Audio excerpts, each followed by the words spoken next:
हाय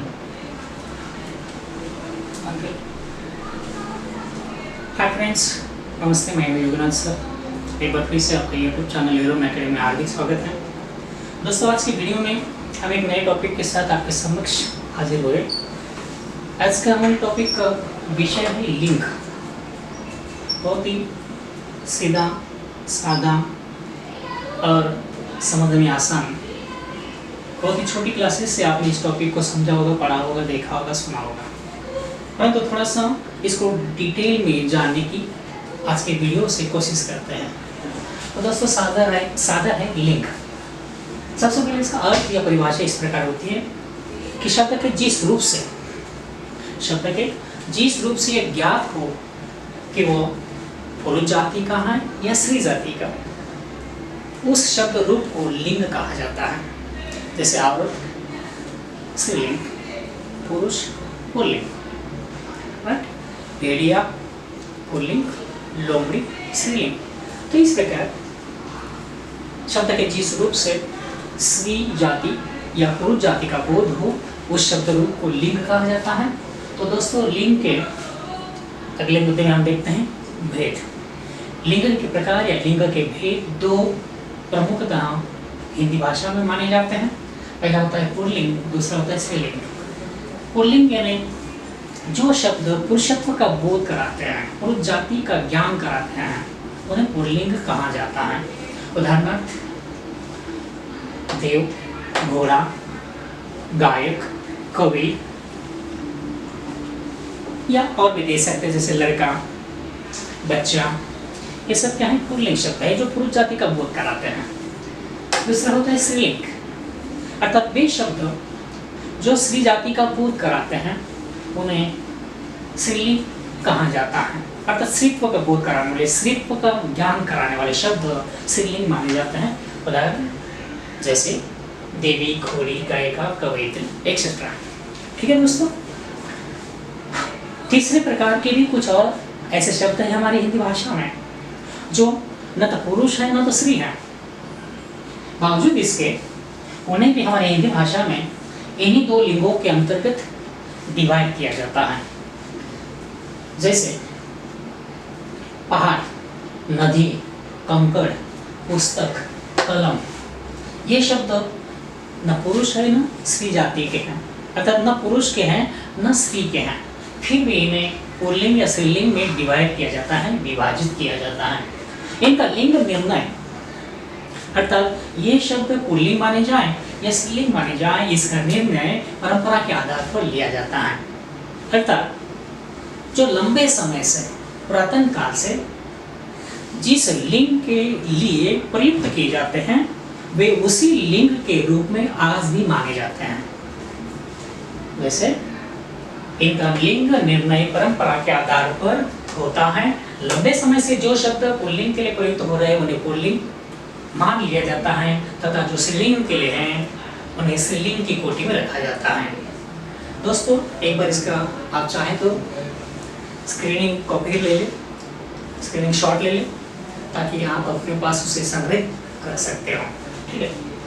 वैज्ञानिक आधार पर ऐसे शब्दों का कोई आधार नहीं होता, और यही वजह है कि इन सभी शब्दों में या नियमों में कई प्रकार के अपवाद भी पाए जाते हैं।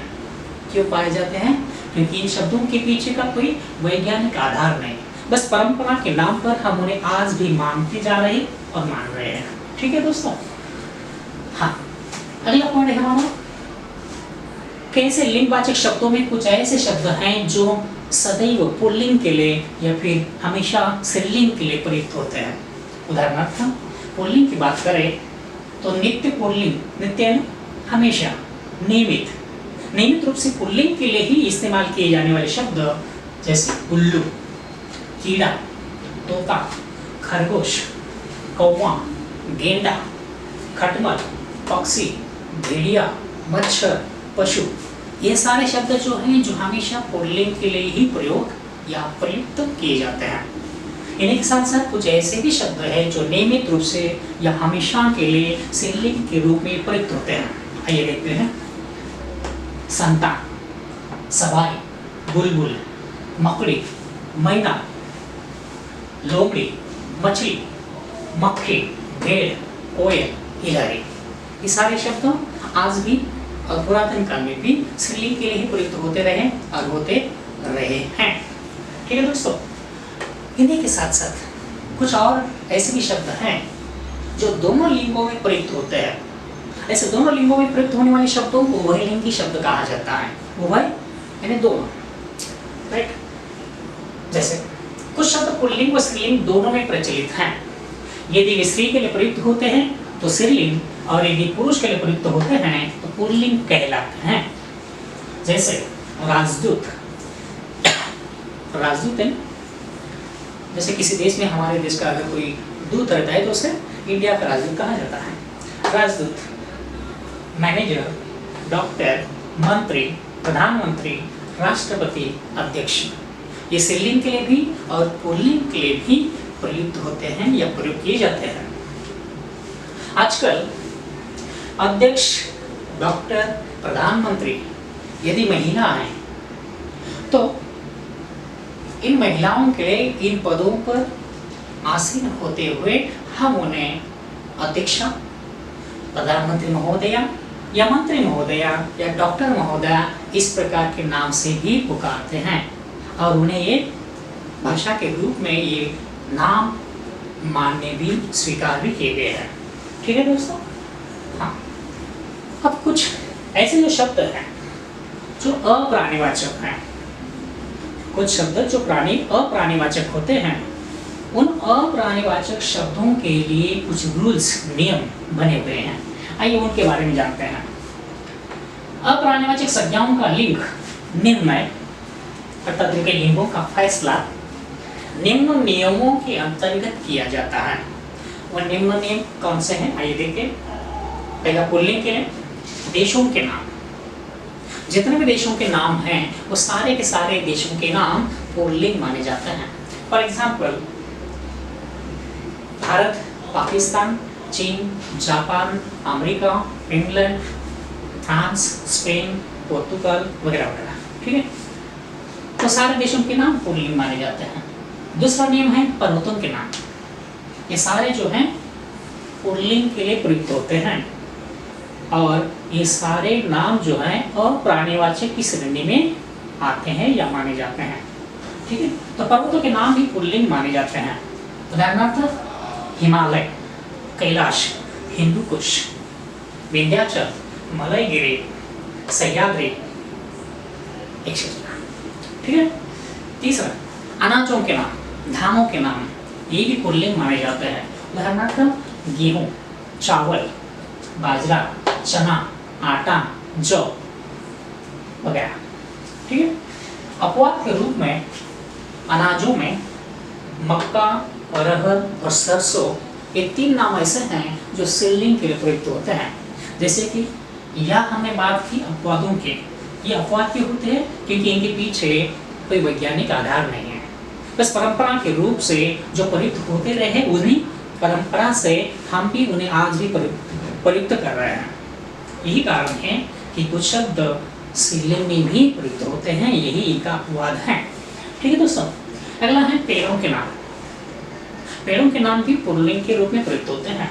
आइए देखें, जैसे नीम, जामुन, पीपल, बड़, बबूल, बरगद भी कह सकते हैं, बबूल, गुलमोहर, सफेदा, अशोका वगैरह वगैरह। इनमें भी अपवाद है।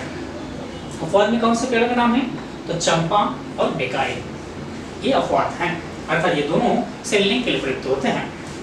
ठीक है दोस्तों, अगला धातुओं के नाम जो पुल्लिंग में हमेशा प्रयुक्त होते हैं। धातु में कौन कौन से धातु हैं, जैसे सोना, पीतल, तांबा, लोहा, स्टील, एल्यूमिनियम वगैरह वगैरह। ये सारे नाम क्या है, धातुओं के पुल्लिंग के लिए प्रयुक्त होने वाले हैं। इनमें भी कुछ अपवाद है। अपवाद में कौन सा है, तो चांदी। चांदी एकमात्र ऐसा धातु का नाम है जो स्त्रीलिंग के लिए प्रयुक्त होता है। ठीक है दोस्तों, तो ये उसका अपवाद है। अगला जो है ग्रहों के नाम, प्लैनेट्स के नाम।